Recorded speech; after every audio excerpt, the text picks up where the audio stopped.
You're listening to Moviesucktastic.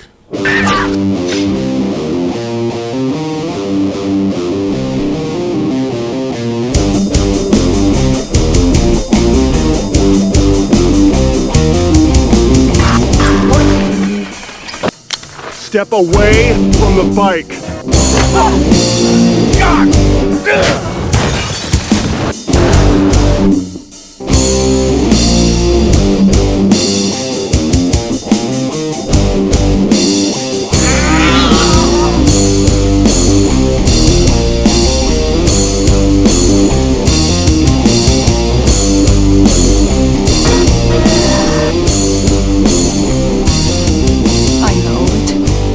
It all sounds like some bad movie.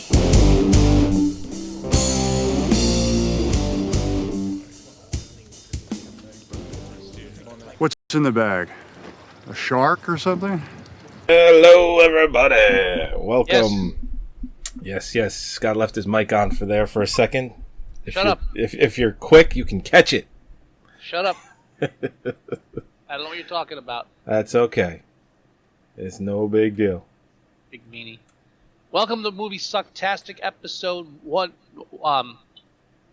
125. You leave me dangling there. How come I ain't got a picture here? Oh, that's why. There we go. That's better. That's much better. Much better. Here we go. So, 125, and we're talking about The Wicker Man. Yes, the Nicolas Cage film, The Wicker Man from 2006, not to be confused with the one from 1973. Well, technically you could be confused with the one from 73 because it's a remake. So. Yes, well, I'm telling people I not can to be understand confused. confusing the two. Yes. Now, 73 year I was born, so that film's as old as me, and I feel old because it is an old film. So. Yeah. I don't feel bad. Real quick, I don't feel. Okay, go ahead. Sorry, I just wanted to preface, since we've been gone for a week or two. As far as The Wicker Man, this was my challenge to you. Yes. Because you had challenged Rosemary's Baby to me in response to my challenging you with the House of the Devil. Mm-hmm. And we have a theme of witchcraftery taking place. And so this is the newest installment of our there's cults luring people to bad endings, bad movies. Yes.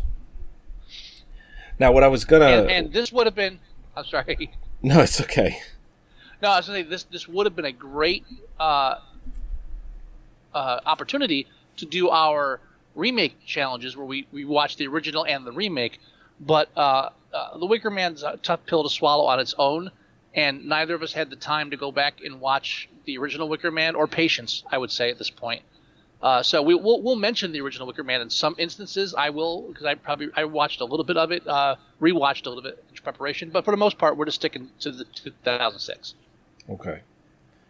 What I was going to say is, and it just seems kind of just silly to even mention it at this point. What? At the beginning of the show, I played that clip, which has been making the rounds around the internet for years. And it's Nicolas Cage watching The Wicker Man. And what they do is they take scenes of him watching the 8mm reel in the film 8mm, and they splice in scenes from The Wicker Man. And it's actually, as far as the quality, it's pretty shitty, but as far as the execution, it's done really well, and it's funny.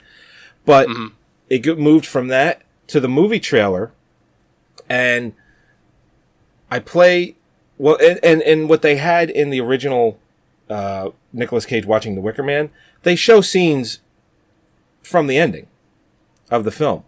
And I was and I didn't realize that, and I was like, oh crap, I didn't want to do that. But then I showed the trailer, which does the exact same fucking thing. Mm-hmm. The fucking trailer probably showed just as many scenes from the ending as the fucking the little movie put together by some fan edit. So, but anyway, do you want to give the main plot of this, or do you want me to do that? I want to start off by saying that the movie poster is got to be one of the worst movie posters I've ever seen in my life. Can you bring that up on the screen? It's on Sure. IMDb as the main Yes. poster. Basically, I mean, they always have the posters with for horror films. Two common things is do the close up face or eyes in fear, and creepy little girls. Obviously, creepy little girls are scary. So Right. the movie poster, for those not watching and viewing on the screen, is a creepy little girl with glowing eyes, which doesn't happen anymore in the film, and Nicolas Cage's his eyes aren't frightened as much as they look weary, and his face is superimposed with these underneath it. But when you squint and look at it from a distance, what they basically did is made the entire poster Nicolas Cage's head, and the little girl is his nose. Yeah. Oh yeah. I'm looking at it right there. It's got to be the worst. Somebody just really just threw this together. Even cliche movie posters at least look like there was some thought into them. Mm-hmm. The 3/4 face views, heads floating, that kind of thing. This is just it's just all right. Yeah, put the girl between his eyes. Yeah. What? And make sure there's some bees in there somewhere, because one of the worst. Even a shitty tagline, "Some sacrifices must be made." Yeah. Yeah, one of the worst movie posters, and it's also a horror film, is the movie poster for Silent Hill, where they Photoshop out the mouth of the girl on the poster. But what they fail to do is Photoshop it out in such a way that you actually you're not supposed to see the Photoshop lines. Like, you actually see where the work was done to this poster. It's like, it should look perfect, uniform. And But again, when you look at it, it's just laziness. Like, And again, which I believe nothing is to where do- you were going with this poster. Well, laziness and it's again, it misrepresents a lot of stuff. Like the glowing eye girls, that's not even in the film. And like with the Silent Hill thing you mentioned, it's not even true to the movie, because there's no scene or anything with a girl with no mouth. It's just someone said like, "Oh, silent, yeah, remove her mouth. That's creepy." Can't we put like the triangle head guy in it? No, just put a mouth with no, a girl with no. It's just, and that's a good film too. I like the Silent Hill film. Yes. That was but this is just. There's a you can just Silent tell. Hill one. Everyone that's watching, you can absolutely see where that's photoshopped. It's so piss poor, so bad. Like the skin tone is like different, where they photoshopped it out, where they use like a blur line, and the rest of the picture of her face. Now, we have to give a spoiler alert for this, because We we're do? ruining the ending. I thought we did that already. What do you mean with the trailer? Yeah. I mean, more so. I mean, things that are supposed to be surprises in the film, we're going to discuss. Okay. And this is because it's a horrible film, and you'll hate the surprises anyway, because they don't make sense. So bear with us. Trust. If you haven't seen the film, just listen anyway. Don't worry about it. You're not losing out on anything. If you want to give the description, I'll fill in the holes. Sure. The simple description is Nicolas Cage is a cop who seems Becomes to be Ghost Rider. leading. Yeah, he seems to be leading a normal, happy life until he comes across a car with a woman and her daughter, and what happens is the car they end up dying, or so he thinks, and during his traumatic experience where he's getting better, he gets a letter from an ex-girlfriend, who says, "My daughter is missing. Can you come to this island? Help me look for her." And he ends up there. And then when he gets there, the island is pretty much run by all the women that are there, and all the men, as you start to see throughout the film, are like subservient.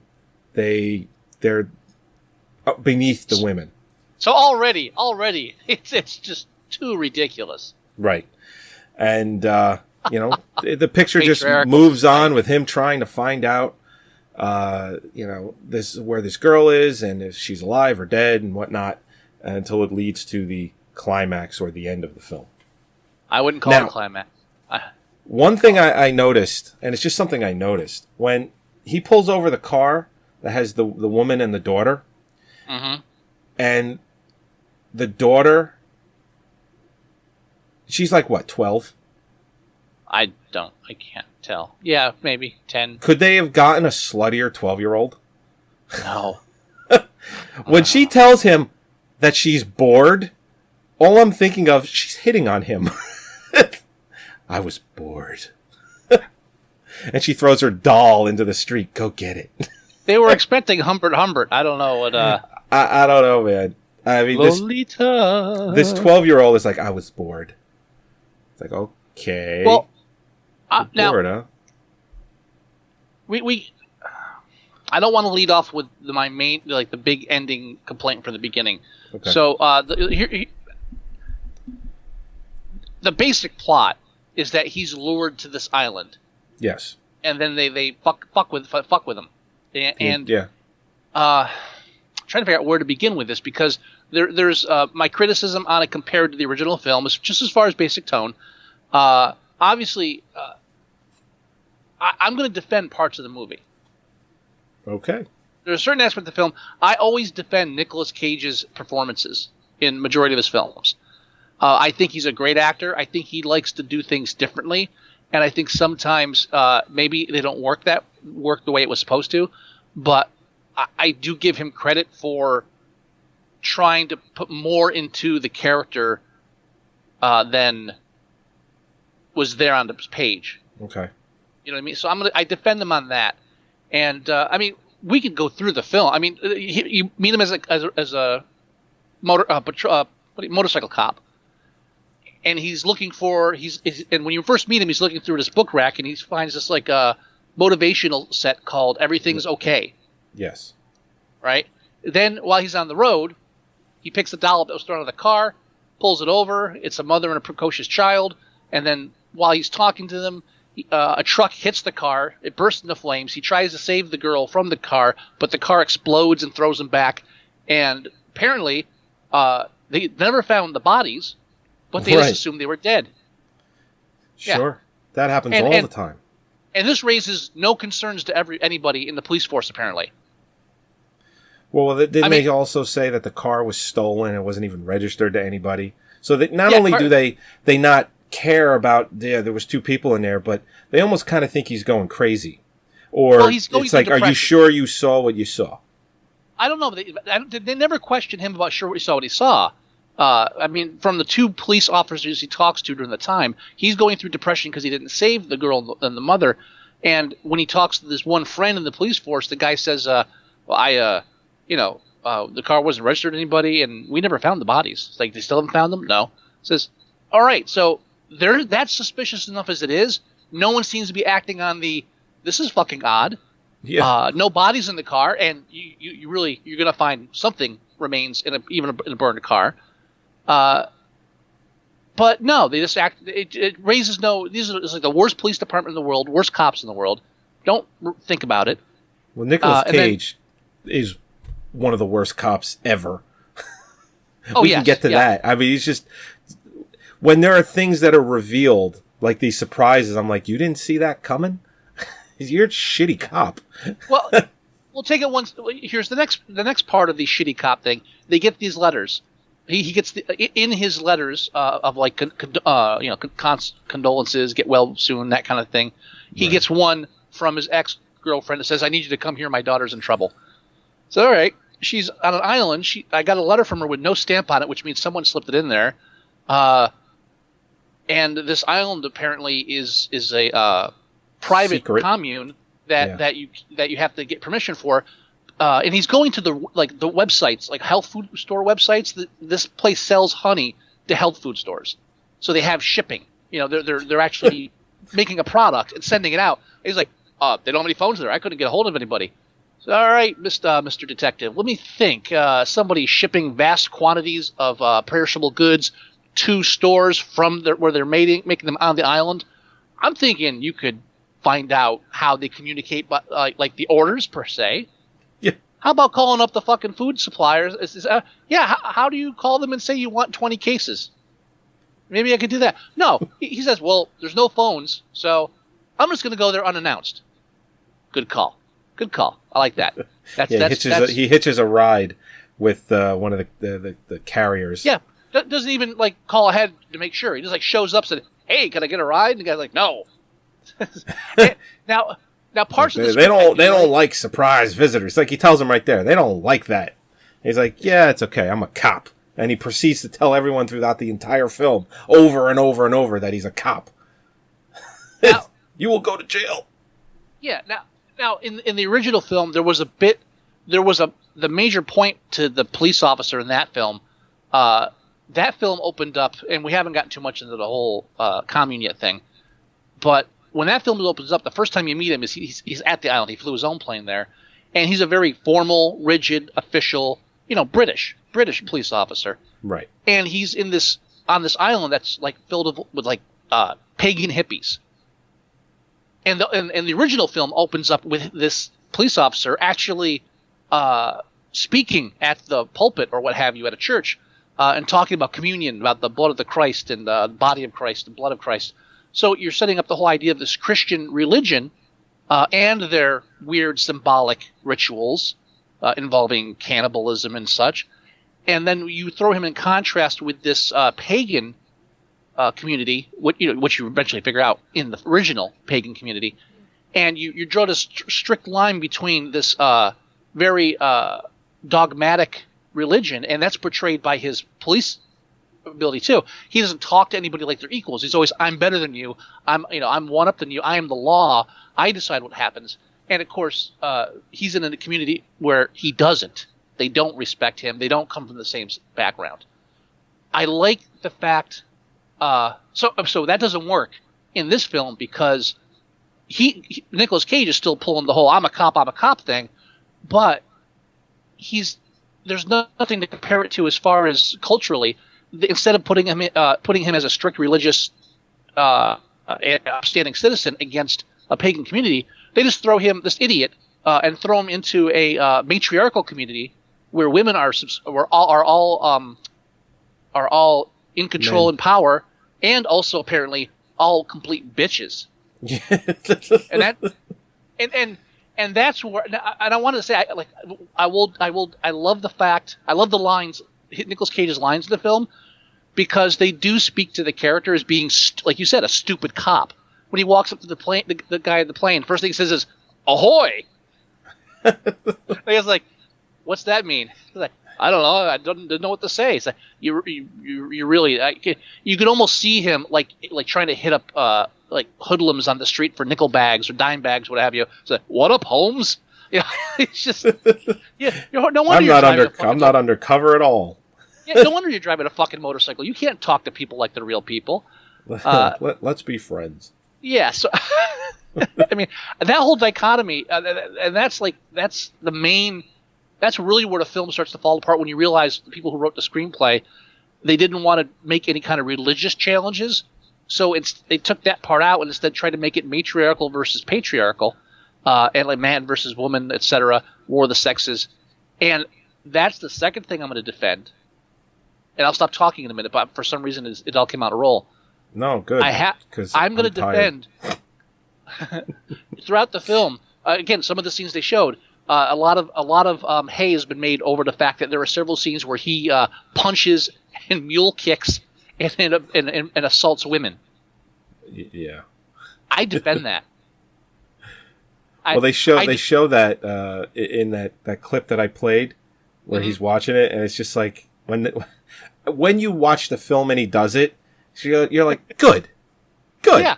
Well, but the problem is that the screenwriters forced their hand with that because it's almost like they had to go out of the way to give an excuse for him to actually do that.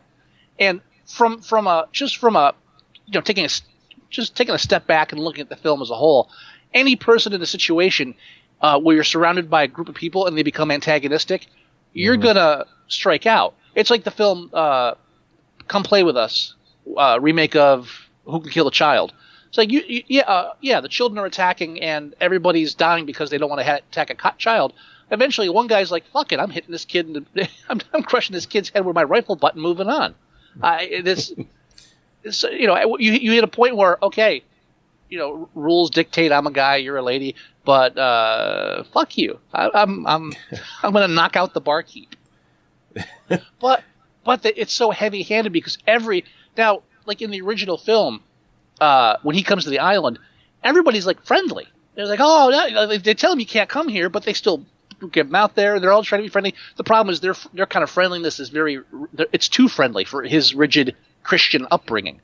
Everybody's too relaxed, too open, too sexual, and that's where it falls apart because everybody tries to include him in some ways, but his Christian upbringing prevents him from assimilating or appeasing them, and so he basically signs his own doom. In this film, right off the bat, the minute he gets on the island, everybody's a fucking bitch. Single one. Who are you? I would have shot someone in the 10 minutes. First 10 minutes, all right, that's it. Someone's going down. And that's the syndrome for a remake. And it just seems, and correct me if I'm wrong, what it feels like they do. You're wrong. No.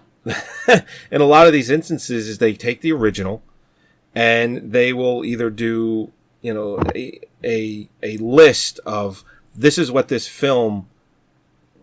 stands out in this film. This is how this film moves and sounds and acts. What can we do in our remake where we can take some of that or just make it the complete opposite? And this seems like that's one of those instances where you said in the original, everyone is so nice, where they said, well, let's not do that in the remake. Let's make everyone an asshole. Let's make everyone confrontational. I disagree only to the extent that on the surface you could definitely say that. So, because it is an opposite and a sharp contrast. But I don't think personally it happened because they were just playing the opposite game.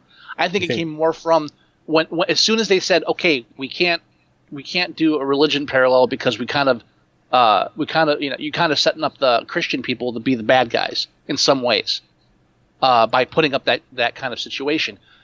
So when they dropped the religious angle, instead made it a commune of women and took that route. Again, it became, okay, we have to make sure you don't like these women because he's the hero and he's going to start hitting them. And I think so. We need to make sure, and I think that it was too heavy-handed. I think it was just clumsy writing. That's all it is. Is Nicolas Cage going to have to choke a bitch? Now, this is one of those films where you have to go back and read reviews from other people and see what everybody loved. And one of the lines that doesn't get a lot of credit, because the bees, obviously, the bees, and then you've got the part where he pulls the gun on the woman, step away from the bicycle. That's a great one. But I think one of the best ones that's very underrated is when he's in the classroom. And there's a great scene, and again, this is why people criticize the film. I defend the film for scenes like this only if it wasn't so heavy-handed. Like the teacher is so smarmy and antagonistic. Most people want to strangle her.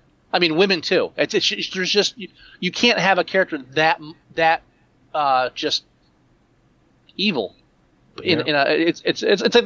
Everybody knows someone like that, and everybody wants to stab someone in the throat like that, and you can't play the hand that strong. But I love you got to love a scene where Nicolas Cage starts off by, "Hi, girls, I'm a police detective," and at the end of it, he's like, "You're all liars, you're all little liars." It's like yelling at them, and the stone face like, "We don't care." You don't care. And I don't. Yeah, when he finds the crow in the desk, it's, "Why would you do that?" Well, we wanted to see how much it could take.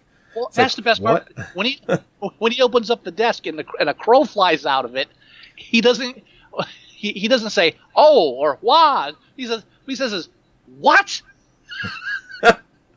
And the first one, "what?" Like an angry "what?" Why would you do this? I've got to believe that was Nicolas Cage and not scripted, and that's why I defend Nicolas Cage, because he's the only person, probably the only actor that would forgo any other kind of shock.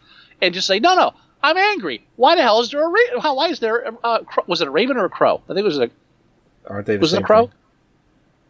What? I thought a raven was a crow. I thought they were the same. I don't know. It's just another term for crow is raven. Yeah, I'm not an ornithologist. That's not what that meant either. I'm not any kind of ologist. But again, I mean, only he would think that was a great response. No, I'm angry that there's a burden there. Why is there a burden there? There shouldn't be a burden there. What? So I defend him. You. I defend. I don't defend him for doing the movie, but You little liars. Oh, and the other one is. But let me finish that scene. Sure. I have to. If you want to start tearing apart the film as far as logic goes, here's the one thing I'll say. We could do that. If this is a matriarchal society that all men are subservient and no one comes to the island and all the other men on the island are like have their tongues cut out, which they imply but never show. They're all like mute and subservient and humble and don't talk and have no power. They're pretty walked on. This classroom full of girls, and where the fuck do they get the men then? If they don't have if they're not giving birth to boys because there are no boys running around the island unless they're hiding them, where the fuck are the men coming from? But that's a different story. If these girls are growing up in a society where men are all subservient and they don't have this kind of situation, Nicolas Cage screaming at you is going to scare you. True. Yeah. There's no. They're not used to it. It's like being taught that deers, you're taught that deer are friendly, peaceful, calm, serene. Right. If one suddenly turns to you and goes, "Arr!" You're not going to be like, "Oh, that's a deer." No, you're like, "What the fuck was that?" It's going to scare you. If this is the first time a man's been on this island acting like this, as long as these kids have been alive, they're not going to just stare at him passively like the teacher is indignantly. They're going to react. I don't buy that. I don't buy it. That's sloppy writing. Well, the whole movie is sloppy writing. You know what's sloppy writing? Dream sequence wake-ups. Dream sequence wake-ups with voiceover.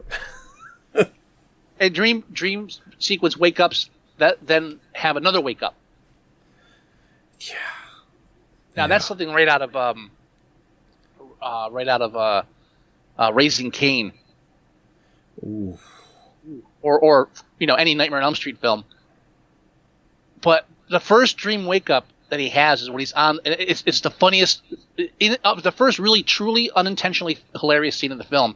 He's on the ferry going to another island, and he sees a little girl on the railing, and then he imagines a truck hitting the girl on the bow of the ferry. Was it a train?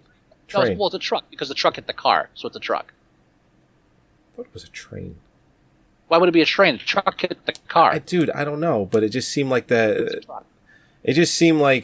was going on forever, like through the screen, the glass that he was looking at. It was a truck. I'm pretty sure it was a truck.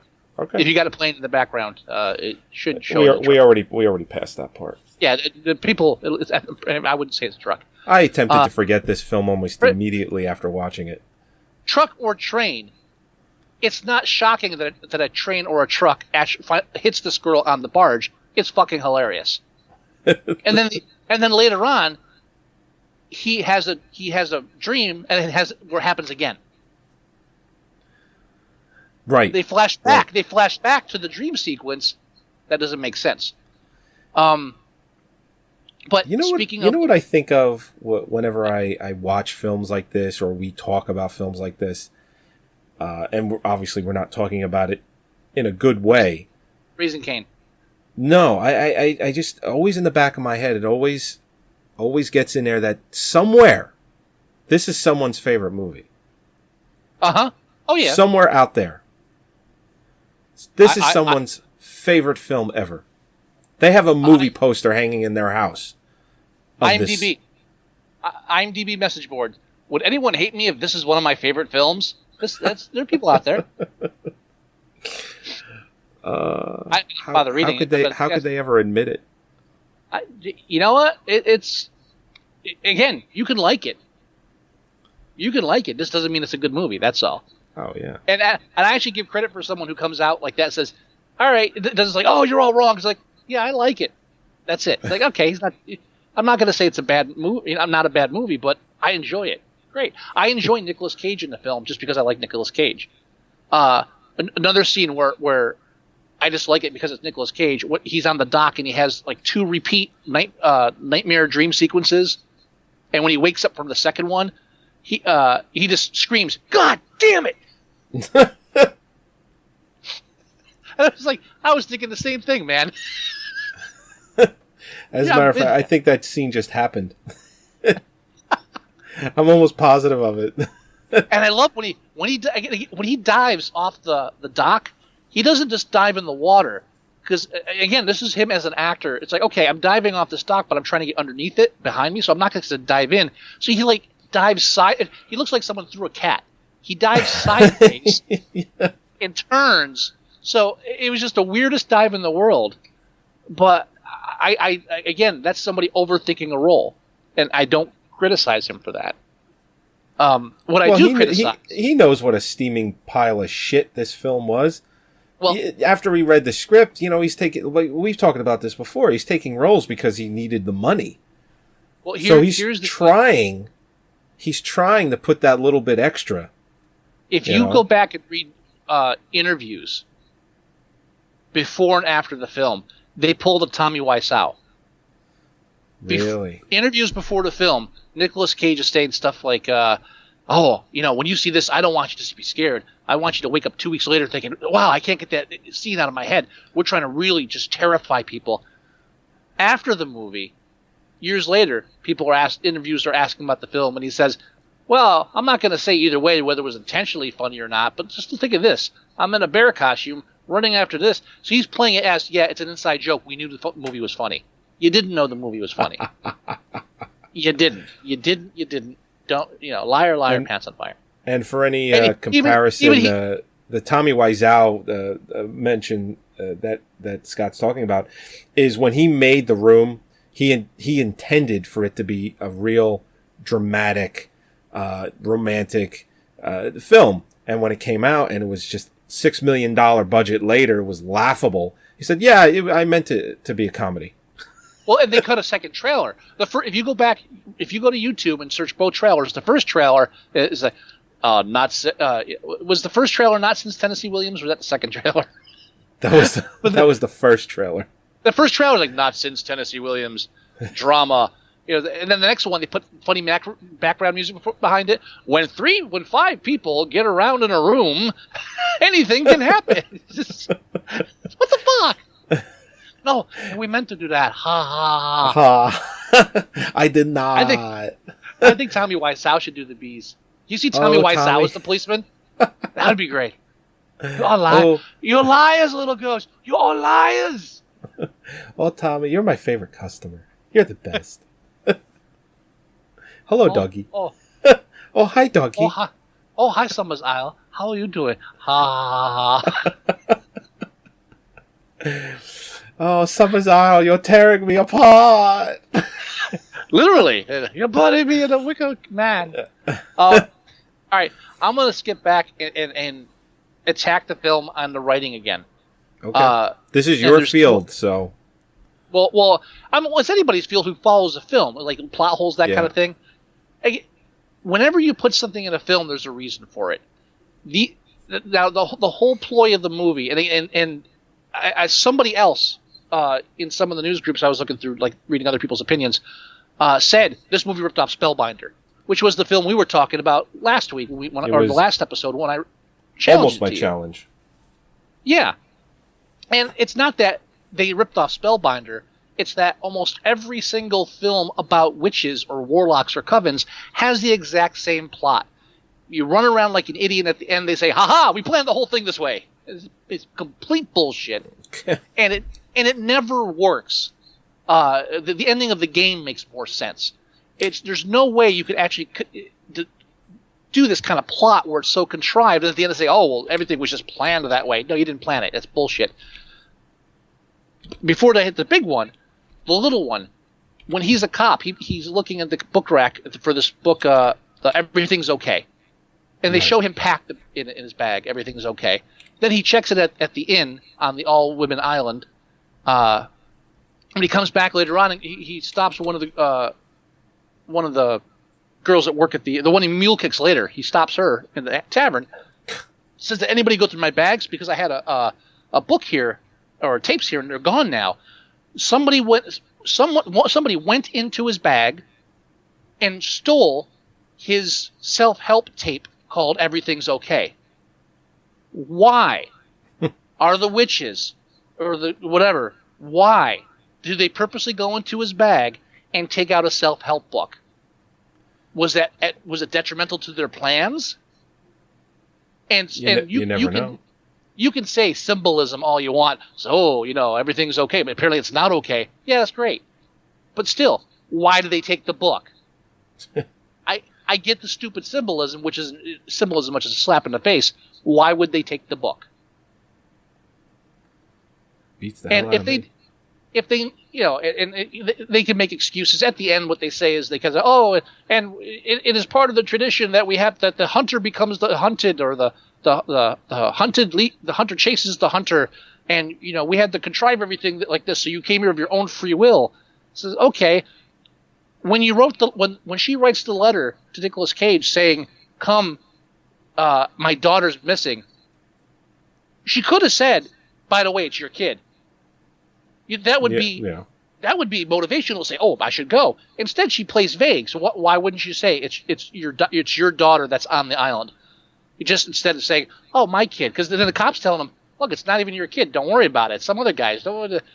Which could have been the end of the movie. Yeah, you're right. It's not my kid. What the fuck do I care? I'm gonna go back to my Valium. Or whatever the hell he was taking. Well, we wouldn't take Valium for depression. That's just the opposite, right? Yeah. And when they have the reveal that it's his daughter, you see it coming you see it coming a mile away. You see it, but when he gets the letter, and they tell you that it's an ex, it's like, yeah, that's his kid. Because the letter says the girl's like this many years old, and when he's talking to his friend, he says, "Yeah, she left me this many years ago," and they're the same number of years. Right. I wonder why that's what could that mean? Nick, come on, yeah. Nick. Come on, Nick. The only thing worse than them not telling him up front to try to get him on the island is him not figuring it out till halfway through the film. Well, I think what's worse is them trying to make it a surprise.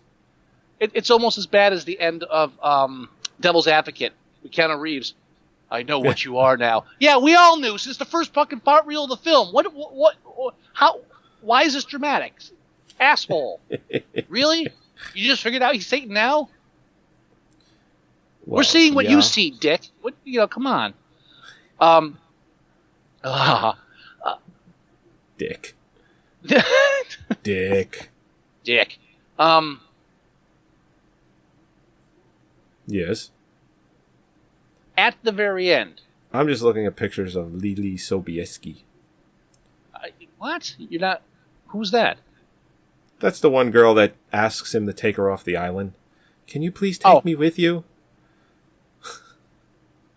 That was a weird moment, too, because nothing comes of it.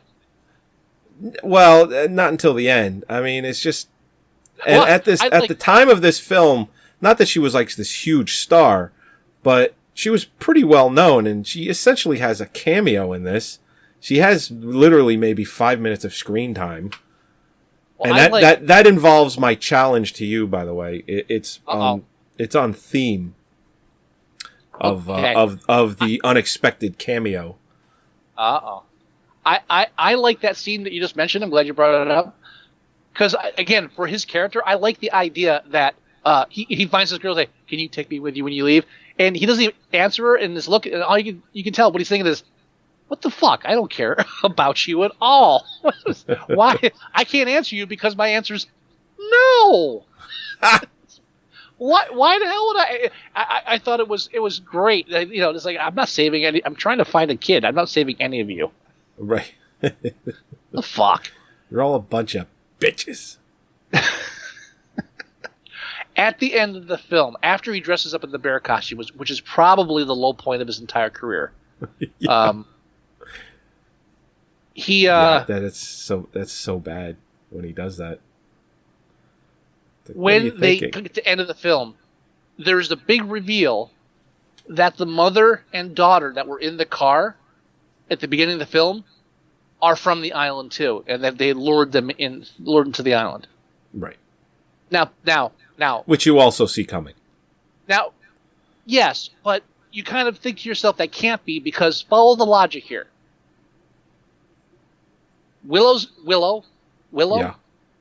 is going to send a letter to the boy, the guy that she left years ago, and say, again, it's almost like again you can see them plotting. So, all right, here's what we're gonna do. Willow, you're gonna mail a letter to this guy and tell him that his daughter's missing and he has to come and find her. Says, no, I don't like it. I don't think we should mention this is his daughter. Why? I don't know. It's too direct. Okay, we're gonna tell him anyway, right? Oh yeah. Why not tell him then and make sure he gets to the island? Well, we won't put a postage stamp on the envelope. That'll definitely pique his curiosity. All right. Okay, so let's get the letter over there. So now we need more. What do you mean? We need more. The letter's not going to be enough. It would be if we mentioned it was his daughter. No. Here's what we'll do. Olga and Josephine, they're going to go to America, get a car, unlicensed, pretend to be people that don't exist. Then they're going to fake their own deaths in a horrible roadside accident. Why? Well, it'll upset him. How do you know that? Well, roadside accident, who wouldn't that upset? Okay. And in his weakened state of being upset over these people he doesn't know dying, then we send him the letter. All right. So how are we gonna fake their death? Well, we're gonna put them in a car on the side of the road, and then we're gonna get another truck to crash into that car.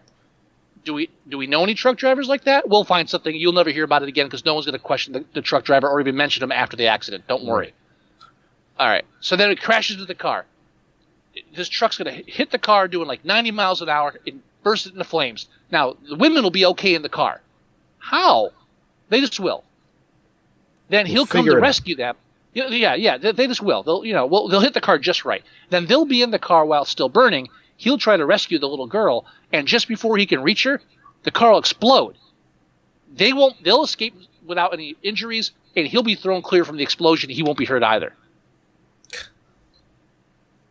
How are we going to do that? Oh, no, we'll figure it out. It's and we're going to do all this because, well, after an experience like that, he'll be more likely to listen to the letter telling him to help rescue a girl he doesn't know.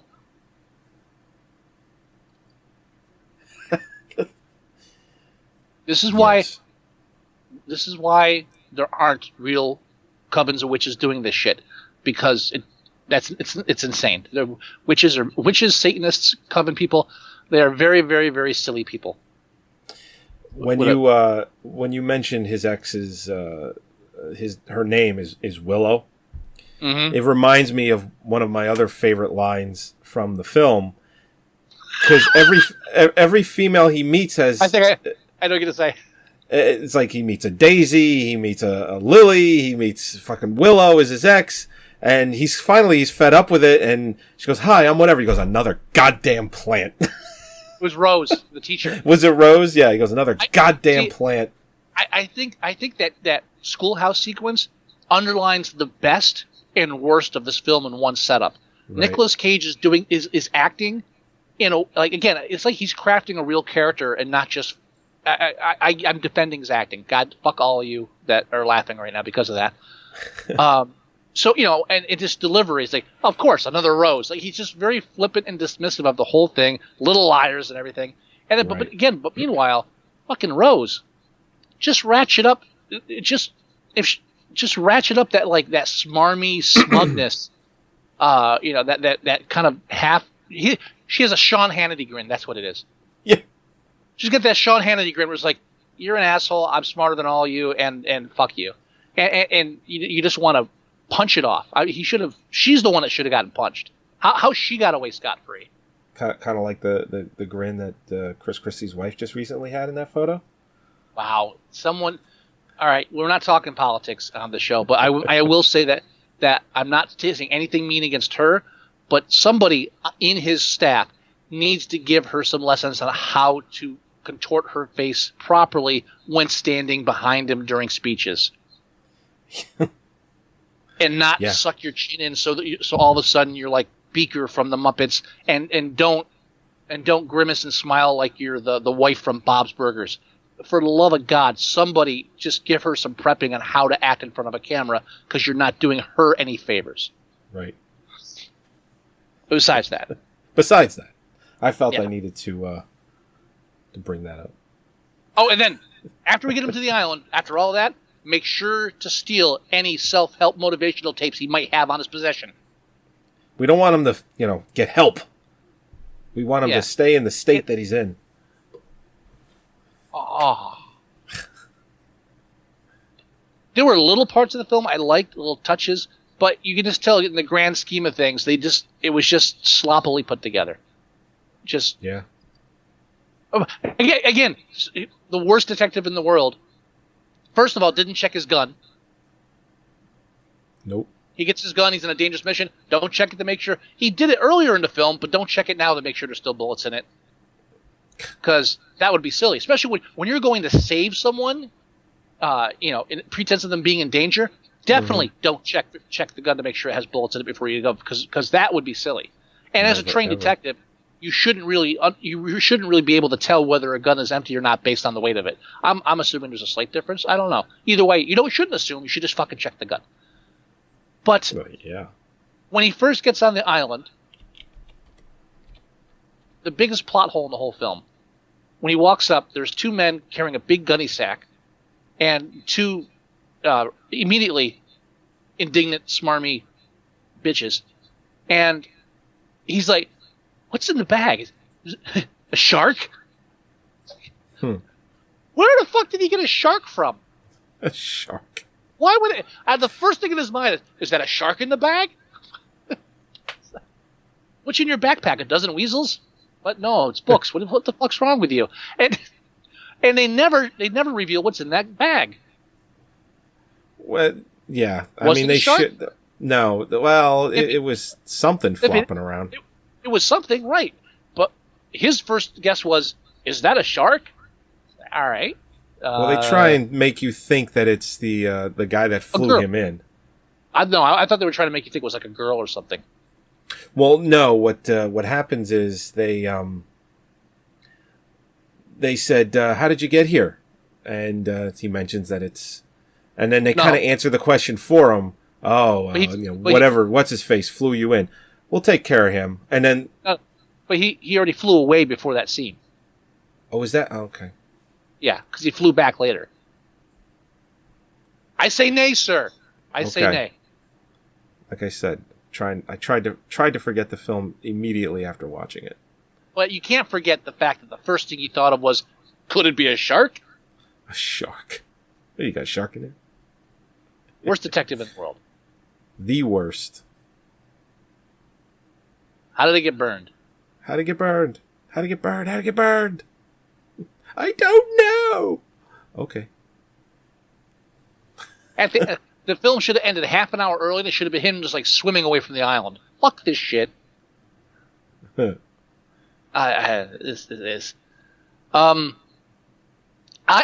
There's a couple now. There's the film was cut and there was an alternate version, theatrical. What you and I watched was not the original version in theaters.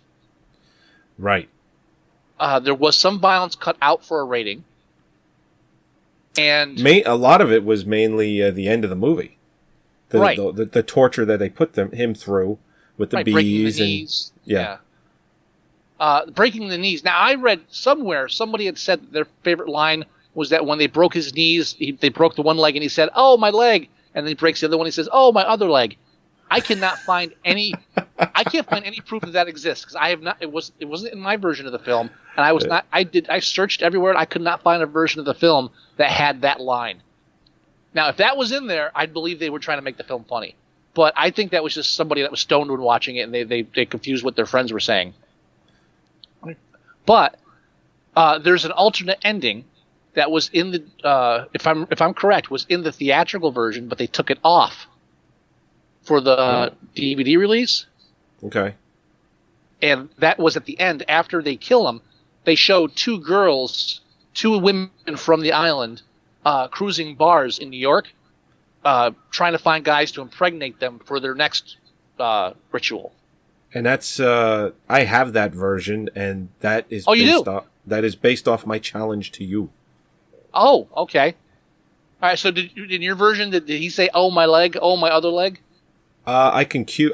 That's not what I'm showing in the background, but I can cue up that version and see if that's the case. I don't believe that exists because I can't find. If that's the only other version that it could be on is the one you have. Let me cue that up real quick. All right.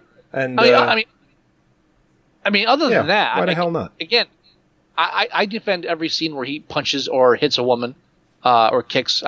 When he mule kicked, what's her name? That was awesome. That was it's just. And again, I think those are the parts of the film that rang true.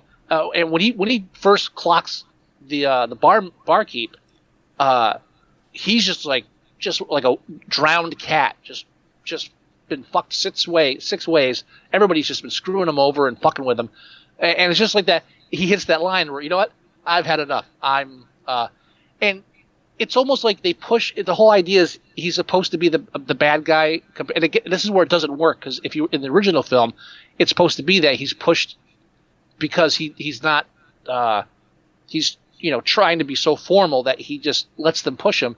In this film, in the remake, they do everything possible to push him to the point where he abuses his authority. But at that point, you want him to go vigilante anyway, because they've been so ham-fisted with just tormenting him every chance they could get. So, oh yeah, shit. You know what? My DVD copy, it's not here. It's in the car. Well, you check it later, and we'll confirm. Yeah. But yeah, I still defend some of his performances in the film, but overall, a bad movie. And when he's going through the house, banging on the doors for Summer's Isle, and he finds like the guy, it was almost like they were trying to copy the scene from The Shining at the end, where she's running through the hotel. Yeah, it seems that way. It was like, oh, guy covered in boils. Oh, woman covered in bees. Oh, yeah, it's just. And again, can't even do a thorough search of the house. It's like he's not kicking open doors. It's like, this door's not open. I'm going to keep walking and screaming her name. It's, dude, you're already, Like,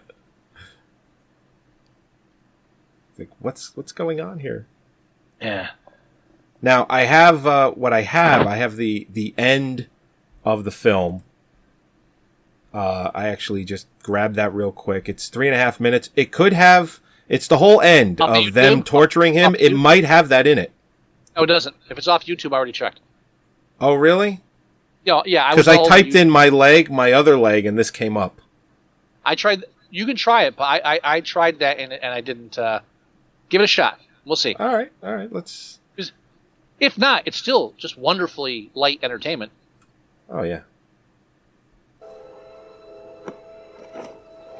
Oh, God.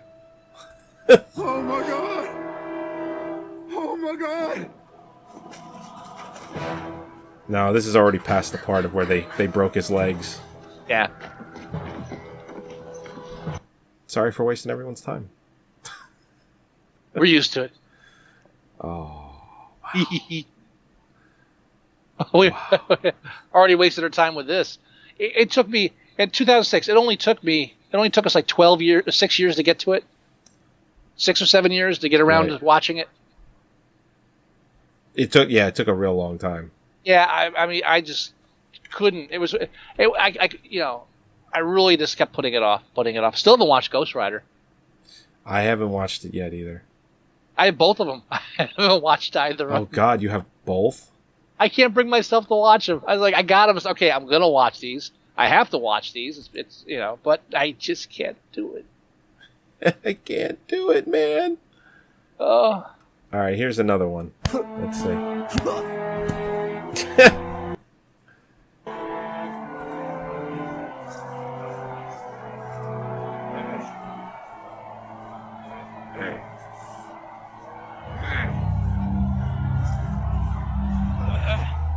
Oh, God. Is this going to be like in German?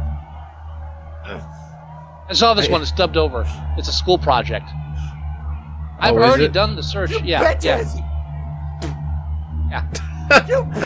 All right. Sorry for wasting everyone's time again. Yeah, if you see what I tell you, I did my research. No, on YouTube, if you bring that one up, this guy's project for film class was to scrub the audio track of a scene from a film and do all the audio himself, the music and the voices and stuff, and match it up. Yeah. So it's pretty good. I mean, for a final project, I'm good grades and a good choice. I like a film student that says that's what I'm going to, do my end project on. I'll get my copy later, and I'll pop right. it in the old player, and because in the copy that I have, or because I have both. I have a theatrical cut, and I have the one with the alternate ending. The one that I have with the end scene, which is I'm basing your challenge off of, they show, or they don't show any of the torture. It's all voiced over. You hear it happening. Right. That was a theatrical version. Correct. You don't actually see it. And I'm getting the feeling that probably is, ow, my leg. Ow, my other leg. All right. Well, that I need to hear. Cause, yeah. So when we're done, tonight I'll go get it and I'll see. Ow, right. my leg. My other leg. Did I miss anything as far as just like criticizing the major points of the film? Nah. No way. But we mentioned the plane guy that brings him in. They kill him. Yeah. And they sink the plane, and they gouge out his eyes and cut off his hands and stick sticks his into his wrists, which I guess it's a pagan ritual.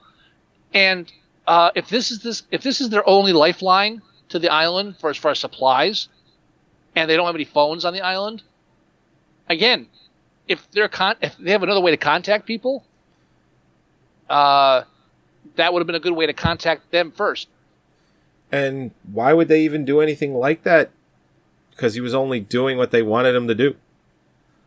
They wanted him on the island, obviously. Yeah, they punished him for following through with their plans. So I guess that makes perfect sense. And a plane coming up missing and a guy dying and coming up missing who must do regular deliveries to other islands as well. I'm sure that won't draw the attention of any authorities. And again, speaking of the worst detective in the world, I'm gonna take my sick leave and go to this island and investigate a missing girl. But the one person that I told about it and said I might do it, I'm not going to tell him I actually went. And I'm going to wait till I'm on the island with no reception to keep trying to call him to say, oh, by the way, I'm here. For that alone, he deserves to die. Sure. Why not? Yeah. No, don't leave any evidence of where you've gone. Just hop out of a boat and then walk up to a guy and say, ahoy. Maybe I should make a phone call before I get on that plane. Okay. I'm a 20-minute flight away. This is where I docked from. No.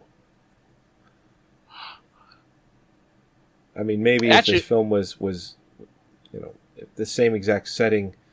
Well, the original. It makes sense in the original. But you didn't have anything in the 70s. Or the 80s. Or most of the 90s, for that matter. Mm-hmm. You had beepers. That was as good as it got till about 15 years ago. Yeah, again, the reason the original still is respected and works is because it was attacking themes, religious themes of and origins and ritual and culture differences in cultures, and all of that was at play. And they got rid of a lot of that in this film, probably because they didn't think they could get away with it in the current climate. And it was a bad call because that was the strongest part of the original film. Right. Removing that, all you've got is Nicolas Cage punching women, which I think they should do a film of just that with a different storyline, and I'd be all in for it. I'd see that. Sci-fi, make it the future, like where men are. I don't know. That doesn't work either. But the future. The future. The future. All right. Is that a future shark? It's a future shark. Now, do we want to go ahead and rate this? And I want to formally apologize for not having the time to make a Moviesucktastic opening with clips from the film, because if any film has clips that fit perfectly into the opening song, this movie does. Yeah. Can always be done at another time. Yeah, I might do it afterwards just for the hell of it, but god damn it, I was pissed I didn't have that for tonight. But yeah, we should rate this wonderful, wonderful movie. Now, it's rated 3.6 currently on IMDb. And if you look at the votes, which I shouldn't have done. I'm sorry, I'll go back. Now it's at 3.6. What would you want to give this? 3 is fine. I think 3 it's maybe 2, but 24% of the vote is a 1. That is a large percentage. It's over 10,000 votes. It's a sliding scale. 1 star. It's practically, literally, 10 is the least, 1 is the most, and it's like just a ever increasing scale to the worst. It's a fucking cliff. it's you're right. It's just a fucking cliff. That's all it is. It just goes straight down after. It's surprisingly it got 1,633 tens, which and the more I look at it, the more I think that it was given a 10 as a joke. Uh huh. You know, it's like, oh, I'm gonna be fun. I'm gonna be the funny guy. I'm gonna give this movie a 10. It's like, are you?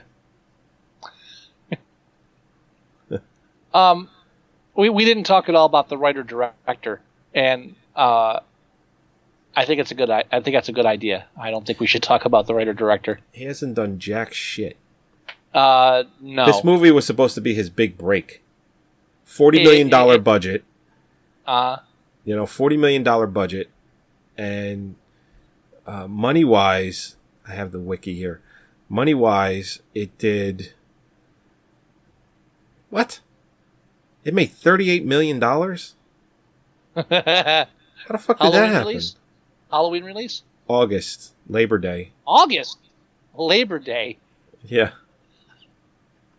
Wow, 38 million. It was over its entire run. That's probably domestic as well as foreign. Oh, I wouldn't be surprised. I wouldn't be surprised if it got made most of its money in the foreign market. Yeah, if that's domestic and foreign, that makes sense to me. I can't see that being just domestic. Let's find out. $40 million with a $40 million, $38 million with a $40 million budget. I'm not talking, sequel. Yeah, that's like. But that's not that bad. Well, that's worthy for a sequel. All you have to do is make back 80% of the budget, and they flag it for a sequel. It actually made more domestically than foreign. It made $23 million here in the U.S. with a $9.6 million opening weekend. And I have the release date of September 1st. Okay, I think it had a midnight showing on August 31st because the trailer that I showed to open the film said in theaters everywhere August 31st. It must have been a midnight showing or something like that. And it released on 2,784 theaters, and it was the number 3 film that weekend. Well, that's where they made most of their money. And then word of mouth killed it. And then 15 million foreign.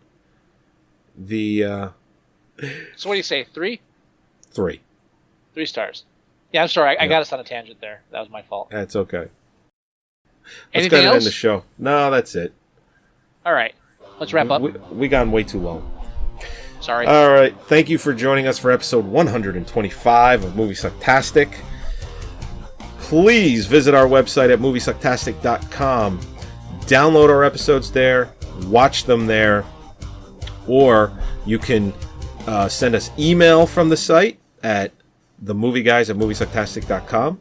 You can leave us voicemail at 908-514-4470. You can go to iTunes and you can download all our episodes there as well. You can leave us reviews.